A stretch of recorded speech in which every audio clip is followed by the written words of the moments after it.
Itago niyo na lamang po ako sa pangalang Luisa.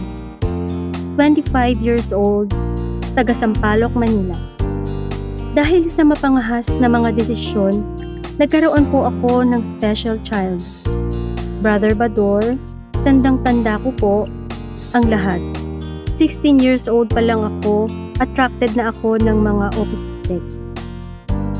Ganda, karisma at kumpiyansa. Madami ang nagkakagusto sa akin at nanliligaw. Ngunit di ko sila pinapansin. Dahil mula ako sa mahirap na pamilya, itinanim ko sa aking sarili na di ako mag-aasawa ng mahirap.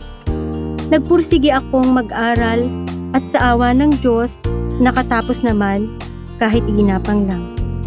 Nag-self-supporting ako. Andyan magtinda ng mga candy at chichirya sa mga classmates ko. Nang mag-college ako, dito nagsimula ang lahat.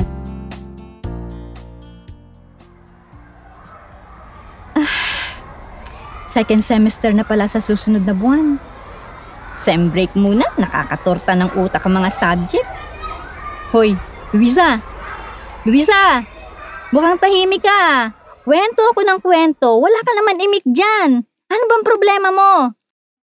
Si Rico kasi Ano? Inaaya na akong magpa-secret married daw kami. Ayaw na daw niya mawala ako sa buhay niya. Oh, ano naman ang sinabi mo? Naku, papasok kayo sa alanganin yan. 1 year na lang matatapos na tayo ng accountancy. Di pa kayo maghintay. Naiinis nga ako Nangungulit na kasi Bahala kayo. Future nyo yan. Paalala ko lang to bilang best friend mo. Baka magsisi kayo sa huli. Oo, tama ka. Pinag-iisipan ko ngang mabuti.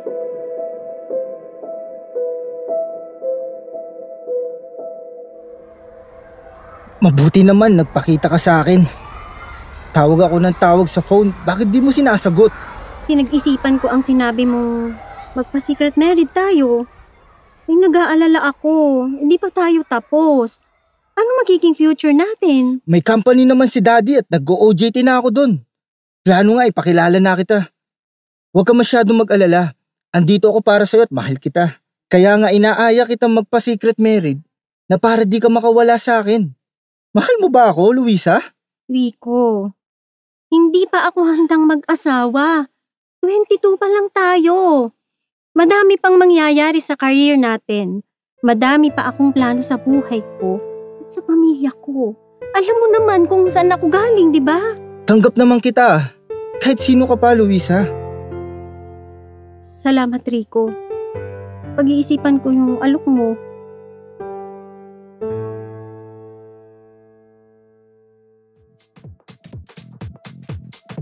Oh, eto na ang drinks nyo. Let's have a toast. Happy birthday, Edgar!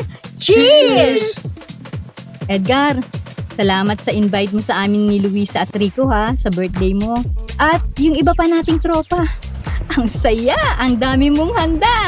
Layon, sem break naman Dapat lang mag-enjoy tayo. Hanggang umaga na to Walang uuwi. Ha? Walang uuwi? Baka hanapin ako nila itay at inay. Hindi ako nakapagpaalam na overnight tayo. Ano ka ba, Luisa? Nasa party tayo, dapat mag-enjoy ka. Paserve naman ng drinks tol, Edgar. Oo, sige. Wait lang. Luisa, huwag kang mag-alala. Kasama mo ako.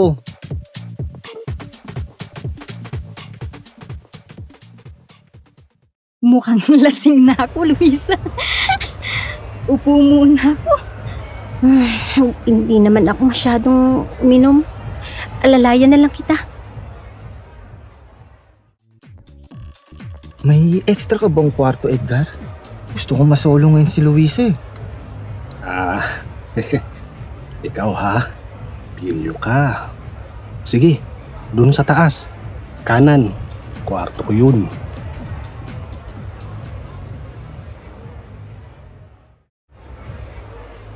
Mukhang lasing ka na, Rico.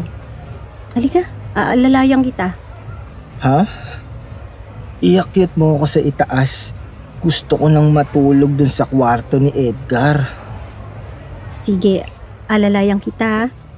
Kung humawa ka sa bewang ko. Mm. Bigat mo. Oh, akbang ka. Isa? Dalawa? Oh, paakyat na tayo ha. Oo. Isang hakbang na lang. Nasa kwarto na tayo, Edgar.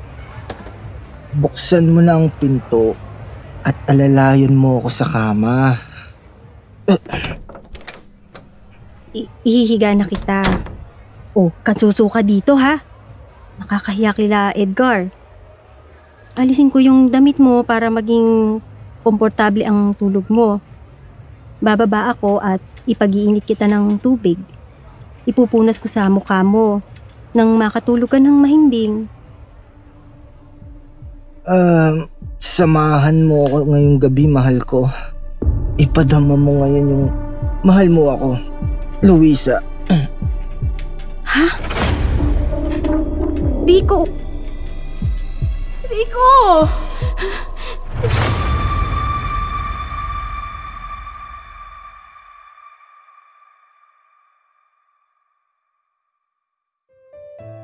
Brother Bador, hindi na ako nakatanggi kay Rico. Ibinaubaya ko ang aking sarili sa kanya. After 2 months, napag-alaman ko na buntis ako. At natakot ako sa aking mga magulang. Naisipan kong ilaglag ang bata, ngunit makapit siya. Ipinapaalam ko rin kay Rico ang lahat at natuwa siya nang malaman magkakaanak kami. Ipinakilala rin ako sa kanyang pamilya.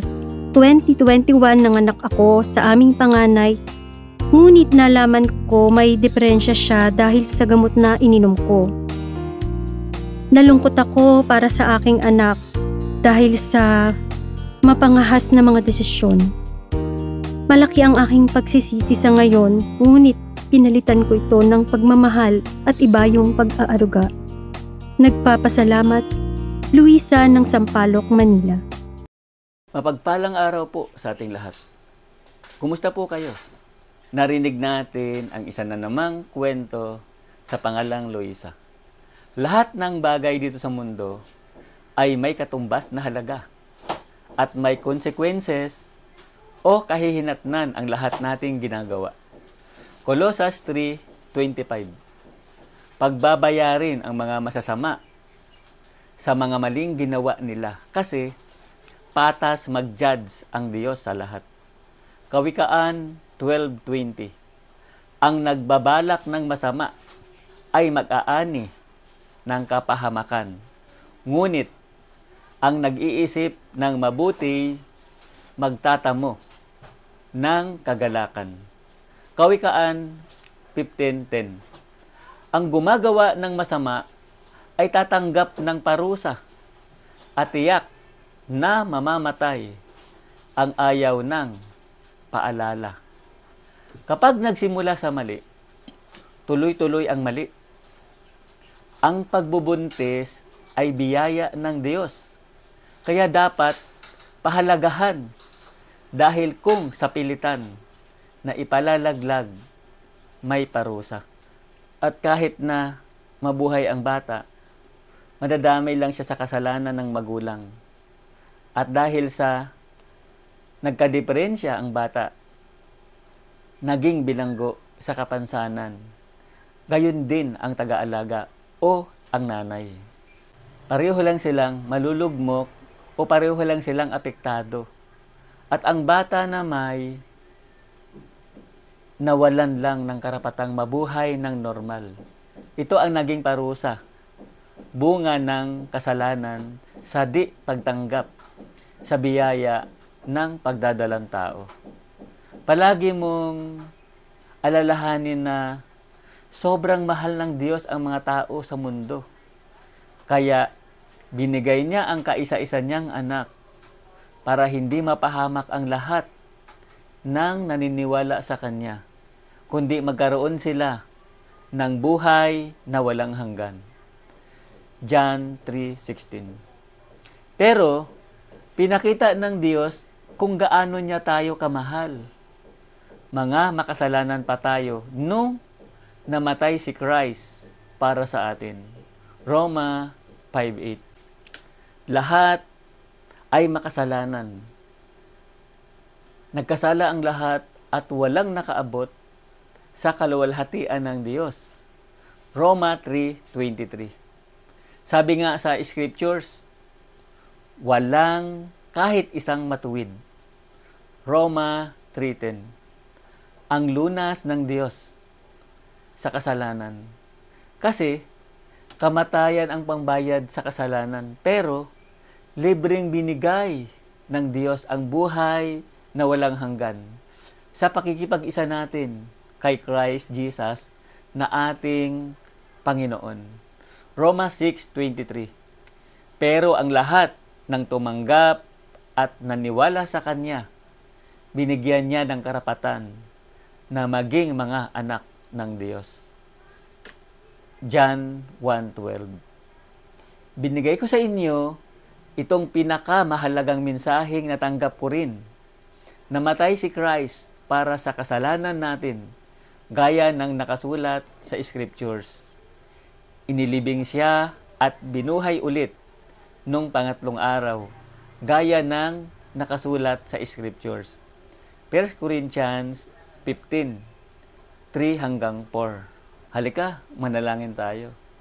Ang pasya natin natanggapin si Kristo na ating tagapagligtas.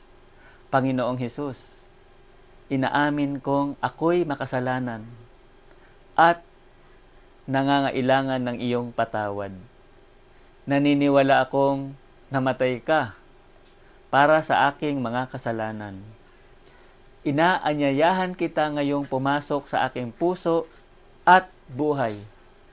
Nananalig ako sa iyo bilang aking tagapagligtas at nangangakong susunod sa iyo bilang Panginoon ng aking buhay. Amen.